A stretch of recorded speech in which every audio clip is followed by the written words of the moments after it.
Hi guys, my name is Natalie, aka DJ NB, aka Scatterly 2.0, and welcome to my YouTube channel.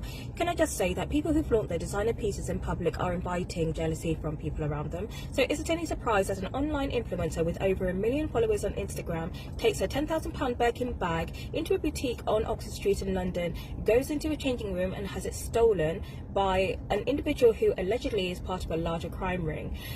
It is ostentatious, it is flashy, and obviously it's a shame that the younger generations, such as millennials as well as Generation Z, think that the markers of success is taking these over-the-price excessive items so other people around them could potentially steal it from their owners. Because the markers of success doesn't necessarily mean taking these ostentatious items and shoving them in people's faces. Am I victim blaming or am I making a lot of sense? You tell me.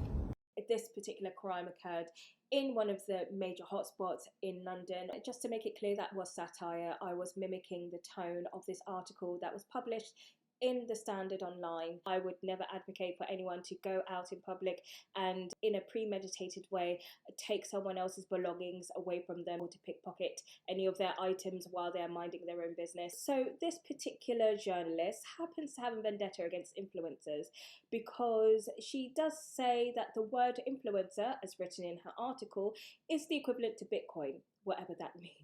Anyone would be able to have their opinion if they wanted to. You know, if that's something that you want to write and they wanted to make sure that their article is as clickbaity as possible by having a headline like this, then go on, pop off. I know you probably have a few bills to pay, but then at the same time, I just don't think it's a very developed argument.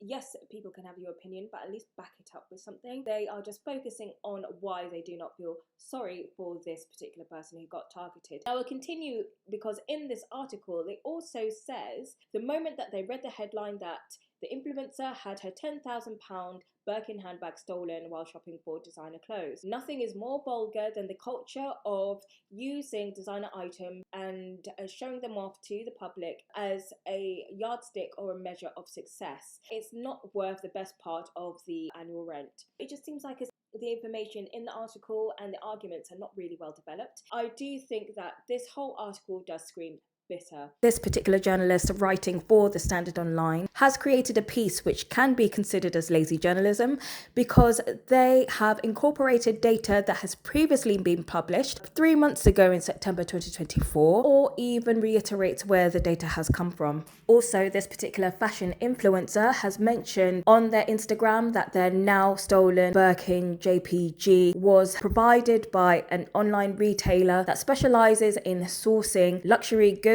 as well as pre-loved goods. There were some news outlets that weren't really making it clear that Janice actually did use online resellers in order to obtain her Birkin, as opposed to going on a waiting list and buying the bag directly through Hermes. The same journalist writing for the Standard Online has implied that low-key and understated jewellery would be the way forward if you did want to wear your high-valued items in public. However, in the same article that has been published on the Mail Online, it actually states, in terms of the highest statistics, pieces of jewellery are actually targeted by muggers as well as thieves when they do follow their victims. These happens to be the most sought after items alongside ready-to-wear bikes as well as watches. So here are just some of the bags that were taken during the break-in. Obviously, we are hoping that the police do their best to locate at least some of them. But until then, we would really appreciate your help in sharing the story with your friends and on your socials.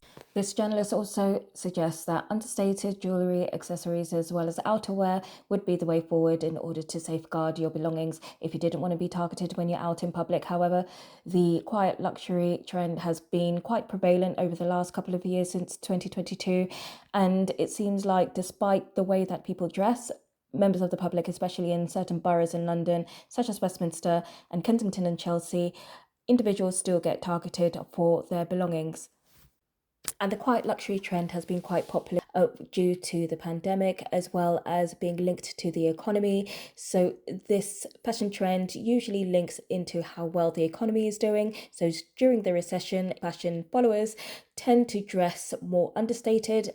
That's usually with their accessories, their outerwear, as well as their jewellery. And this particular fashion trend has been promoted by Laura Piano, Rick Owens and Delamista The Row. Loewe, as well as many other brands who would create more understated but highly premium pieces in order to be incorporated into their fashion collections. A big trend we've been seeing this week is everyone's ins and outs list for 2024, and I've seen Quiet Luxury and Vanilla Girl listed on so many people's out lists for 2024, and honestly the data matches. On Google the term is down 33% since September, now only getting 60k searches in December compared to 135k searches at its peak in May.